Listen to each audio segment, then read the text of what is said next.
ফেব্ৰুৱাৰী মাহৰ 2 তাৰিখ আৰু মাঘ মাহৰ 19 তাৰিখে হ'ব গণেশ পূজা।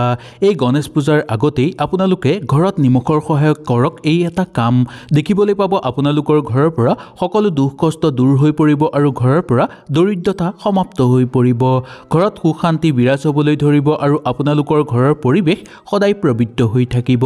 আহক তেনেহ'লে আজিৰ ভিডিঅ'টোৰ যোগেদি আমি জানি লওঁ গণেশ পূজাৰ আগতেই ঘৰলৈ কি বস্তু আনিব লাগে আৰু লগতে নিমখৰ সহায়ত আমি কি কাম কৰিব লাগে। যদি ভিডিঅ'টো ভাল লাগে লাইক এটা কৰি আমাৰ মনোবল বঢ়াব আৰু আপোনালোকৰ বন্ধুবৰ্গৰ লগত শ্বেয়াৰ কৰি তেওঁলোককো উপকৃত কৰিব। জ্যোতিষশাস্ত্ৰৰ অনুসৰি নিমখৰ এনে কিছুমান উপায়ৰ কথা কোৱা আছে যিবোৰ উপায় যদি আমি ঘৰত কৰোঁ তেনেহ'লে আমাৰ ঘৰত সুখ শান্তি বিৰাজ হ'ব। যদি কিবা শুভ মুহূৰ্তৰ আগত আমি ঘৰত এই নিমখৰ সহায়ত এই কাম কৰোঁ তেনেহ'লে জীৱনৰ দিশ সলনি হৈ পৰিব। এক মুঠিত নিমখত এনেকুৱা শক্তি লুকাই আছে যি আপোনালোকৰ সকলো দুখ কষ্ট দূৰ কৰি তুলিব আৰু লগতে ভিক্ষাৰী মানুহকো ধনী কৰি তুলিব পাৰে। আহক তেনে জানি লওঁ নিমখৰ কিছুমান গুৰুত্বপূৰ্ণ উপায়ৰ কথা যি উপায় আপোনালোকে গণেশ পূজাৰ আগতেই কৰিব বিচাৰিলে কৰিব পাৰিব। ইয়াৰ ফলত ঘৰত সদায় উন্নতি বৃদ্ধি পাবলৈ ধৰিব। ঘৰৰ মানুহৰ ওপৰতো আপোনালোকৰ কোনো ধৰণৰ বেয়া প্ৰভাৱ নপৰিব। আহক বেছি দেৰি নকৰি আমি সুন্দৰভাৱে জানি লওঁ। নিমখ ভাল শক্তিৰ উৎস হয়। ইয়াত এনেকুৱা শক্তি আছে যি আপোনাৰ চাৰিওফালে থকা বেয়া শক্তি ধ্বংস কৰি তুলিব আৰু আপোনাৰ ভিতৰত ভাল শক্তি উৎপন্ন কৰাই দিব। সেইকাৰণে ঘৰৰ চাৰিওফালে 4টা বাতিত যদি আপোনালোকে নিমখ ভৰাই ৰাখে তেনেহ'লে ইয়াক বহু শুভ বুলি মনা গৈছে। যিকোনো দিনত আপোনালোকে এই কামটো কৰিব পাৰিব। এই গণেশ পূজাৰ আগতেই আপোনালোকৰ ঘৰৰ 4টা কোণত বাহিৰৰ ফালে আপোনালোকে 4টা বাতিত বা 4টা বটলত নিমখ ভৰাই সুন্দৰকৈ ৰাখি থ'ব। বগা নিমখ ভৰালেও হ'ব বা কলা নিমখ ভৰালেও হ'ব। এনেকৈ যদি আপোনালোকৰ ঘৰৰ চাৰিওফালে ৰাখি থয় তেনেহ'লে ঘৰত কেতিয়াও বেয়া শক্তিৰ প্ৰৱেশ নকৰিব আৰু ঘৰত থকা সকলো বেয়া শক্তি ধ্বংস হৈ পৰিব।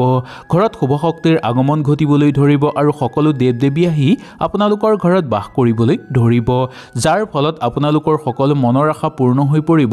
ঘৰত আনন্দময় পৰিৱেশ সদায় বিৰাজ হৈ থকা আপোনালোকে দেখিবলৈ পাব। যদি আপোনালোকৰ ঘৰত সঘনাই কণ্ডল হয়, স্বামী স্ত্ৰীৰ মাজত কণ্ডল বেছিকৈ বৃদ্ধি পায় তেনেহ'লে নিমখৰ সহায়ত আপোনালোকে গণেশ পূজাৰ আগতেই কৰক এই এটা কাম। দেখিবলৈ পাব আপোনালোকৰ সকলো ঠিক হৈ পৰিব। ঘৰৰ ৰুমত আপোনালোকে এটা বাতিত নিমখ ভৰাই নিশ্চয় ৰাখক আৰু সেই বাতিটো আপোনালোকে কোনো শোৱাৰ ৰুমতো ৰাখিব পাৰে বা ড্ৰয়িং ৰুমতো আপোনালোকে ৰাখিব পাৰে।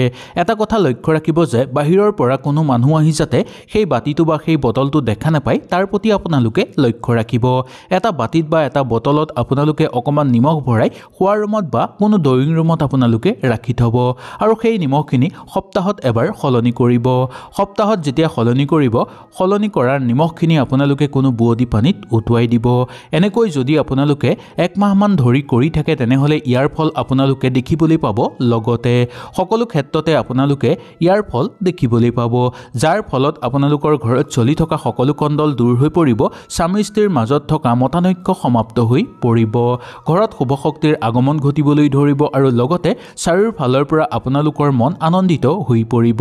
লগতে প্ৰচুৰ পৰিমাণে আপোনালোকৰ ঘৰত অৰ্থৰ আগমন হ'বলৈ ধৰিব। আমাৰ গা ধোৱাৰ ৰুমত যদি কিবা বাস্তুদোষ হয় তেনেহ'লে ইয়াৰ বেয়া প্ৰভাৱ আমাৰ ঘৰৰ ওপৰত পৰিব পাৰে বা ঘৰৰ সকলো মানুহৰ ওপৰত পৰিব পাৰে। ইয়াৰ ফলত ঘৰত ইটোৰ পিছত সিটো বেমাৰত পৰিবলৈ ধৰিব। ইয়াৰ কাৰণে অৰ্থ প্ৰচুৰ পৰিমাণে ক্ষতি হ'ব পাৰে বা অবান্তিক খৰচৰ মাত্ৰা বৃদ্ধি পাব পাৰে। সেইকাৰণে বাস্তুশাস্ত্ৰত ইয়াৰ সম্পূৰ্ণ প্ৰতিকাৰ দিয়া আছে। যদি কিবা শুভ মুহূৰ্তৰ আগত আপোনালোকে এই প্ৰতিকাৰ কৰে তেনেহ'লে ইয়াৰ ফলত আপোনালোকে অতি সোনকালে ইয়াৰ ফল পাবলৈ সক্ষম হ'ব। ইয়াৰ কাৰণে গা ধোৱাৰ ৰুমত আপোনালোকে চিচাৰৰ বটল এটাত অকণমান নিমখ ভৰাই নিশ্চয় ৰাখিব। এনে কৰাটো বহু শুভ বুলি মনা গৈছে আৰু প্ৰত্যেক সপ্তাহে সেই নিমখখিনি আপোনালোকে সলনি কৰিব।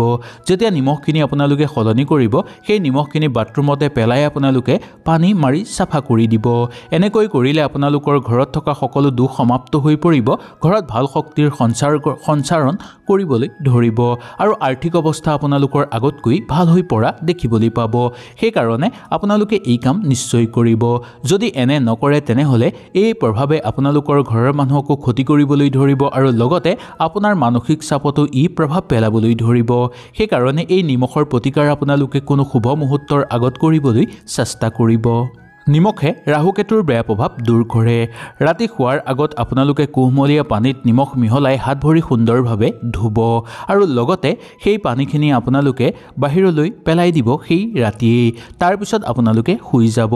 ইয়াৰ ফলত আপোনালোকে দেখিবলৈ পাব যে আপোনালোকৰ ওপৰত থকা সকলো বেয়া দুখ নোহোৱা হৈ পৰিব আৰু যদি কিবা বেয়া শক্তিয়ে আপোনাৰ ওপৰত ঠাই লৈছে সেই সকলোবোৰো ধ্বংস হৈ পৰিব। সেইকাৰণে ৰাতি শোৱাৰ আগত আপোনালোকে অকণমান কুহুমলীয়া পানী বনাই তাত অকণমান নিমখ দি সুন্দৰকৈ হাত ভৰি ধুই ল'ব। এনে কৰাটো বহু শুভ বুলি মনা গৈছে।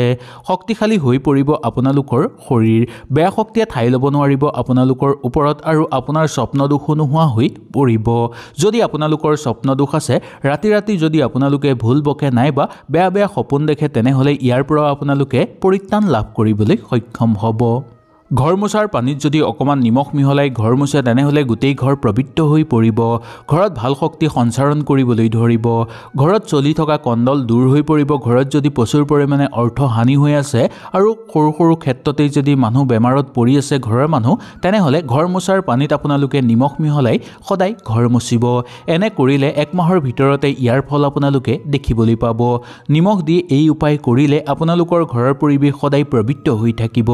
এনে ঘৰত সকলো দেৱ দেৱীৰ আকৰ্ষিত হৈ পৰিব আৰু আপোনালোকৰ ঘৰতে আহি বাস কৰিব, যাৰ ফলত আপোনালোকৰ সকলো সমস্যা সমাপ্ত হৈ পৰিব। বহুদিনৰ পৰা চলি থকা বেমাৰ নোহোৱা হৈ পৰিব আৰু ঘৰৰ কণ্ডল সমাপ্ত হৈ পৰিব। ইয়াৰ বাহিৰেও আপোনালোকৰ ঘৰত কোনো বেয়া শক্তিয়ে ঠাই ল'ব নোৱাৰিব, কোনো লোকে ক্ষতি কৰিব নোৱাৰিব আৰু সকলো ফালৰ পৰা আপোনালোকৰ ঘৰত সুখ শান্তি বিৰাজ হ'বলৈ ধৰিব।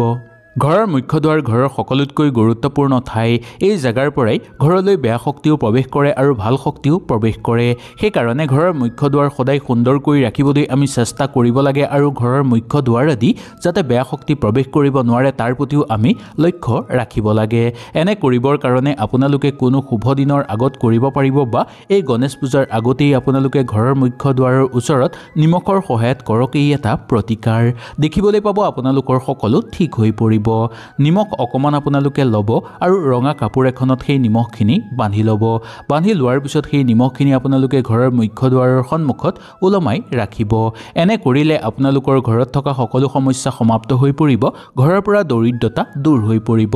ঘৰত প্ৰচুৰ পৰিমাণে অৰ্থৰ আগমন হ'বলৈ ধৰিব আৰু শুভ শক্তিৰ আগমন হ'ব আপোনালোকৰ ঘৰত। ঘৰত যদি কিবা বেয়া শক্তি আছে, সেই বেয়া শক্তি সেই নিমখ বান্ধি দিয়াৰ লগে লগে ধ্বংস হৈ পৰিব। ঘৰৰ বয়োজ্যেষ্ঠ মহিলাসকলে কেতিয়াবা নহয় কেতিয়াবা আপোনালোকে কোৱা শুনিছে চাগে, মুখ লগা ভগা বা নজৰ লগা ভগা। এইটো নিশ্চয় আপোনালোকে নিমখৰ সহায়তেই কৰিব পাৰিব। যদি আপোনালোকৰ ঘৰত কাৰোবাৰ মুখ লাগিছে বা নজৰ লাগিছে, তেনেহ'লে আপোনালোকে কৰিব পাৰিব এই কাম।